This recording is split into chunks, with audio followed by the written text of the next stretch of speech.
Assalamualaikum warahmatullahi wabarakatuh.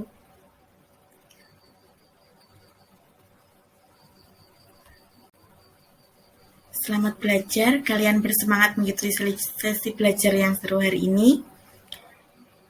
Hari ini kita akan mempelajari tentang struktur dan kaidah kebahasaan teks narasi.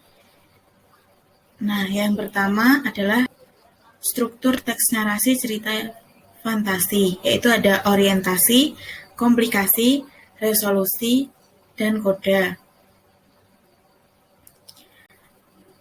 Struktur yang pertama yaitu orientasi. Pada teks narasi, berisi pengenalan tokoh, pengaturan latar tempat, latar cerita, latar waktu, dan berbagai komponen awal cerita pengenal lainnya. Bagian paragraf-paragraf ini menjadi urutan pertama dalam cerita. Sebagai awal cerita, disampaikan dengan cara yang sangat menarik, tujuannya agar pembaca tertarik membaca isi total bacaan. Yang kedua adalah komplikasi. Dalam bacaan atau dalam teks narasi, komplikasi memuat masalah atau pokok masalah yang ada dalam cerita. Konflik mulai bermunculan dan jalan cerita akan dimulai pada bagian ini. Bagian ini bisa dimulai dengan pengenalan konflik, selanjutnya diteruskan dengan konflik yang lebih kompleks. Selanjutnya yaitu resolusi. Resolusi memuat jalan keluar atau menyelesaikan konflik yang diceritakan pada bagian komplikasi.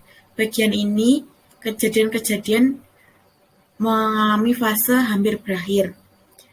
Dan yang terakhir adalah koda, merupakan bagian dari akhir karangan atau cerita. Bagian akhir atau akhir cerita dapat berupa cerita sedih atau bahagia, atau biasanya disebut sad ending atau happy ending.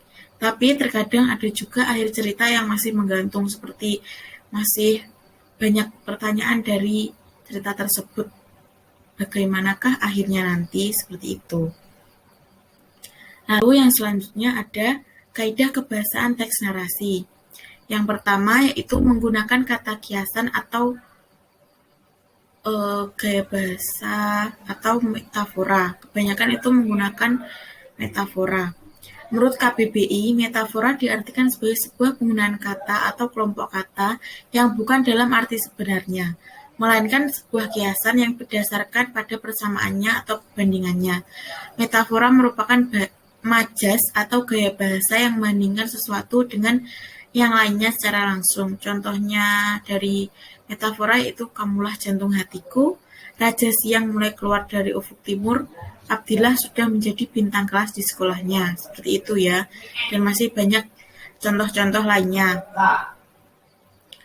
Yang kedua adalah melibatkan kata kerja transitif dan intransitif. Kata kerja transitif adalah sebuah kata kerja yang diikuti sebuah objek yang bisa berupa kata benda, frasa, atau bisa juga dengan kata ganti. Kata kerja transitif ini bisa diubah ke dalam bentuk pasif. Kata kerja transitif ini menjawab pertanyaan apa dan siapa.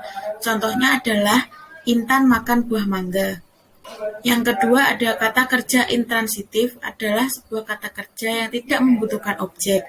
Kata kerja intransitif juga tidak dapat diubah ke bentuk pasif. Kata kerja intransitif ini dapat diikuti dengan kata keterangan atau frasa preposisional, namun tidak dapat diikuti dengan kata benda. Contohnya mereka menangis. Menangis merupakan kata kerja yang tidak membutuhkan objek. Seperti itu. Lalu selanjutnya adalah menggunakan konjungsi penanda urutan waktu.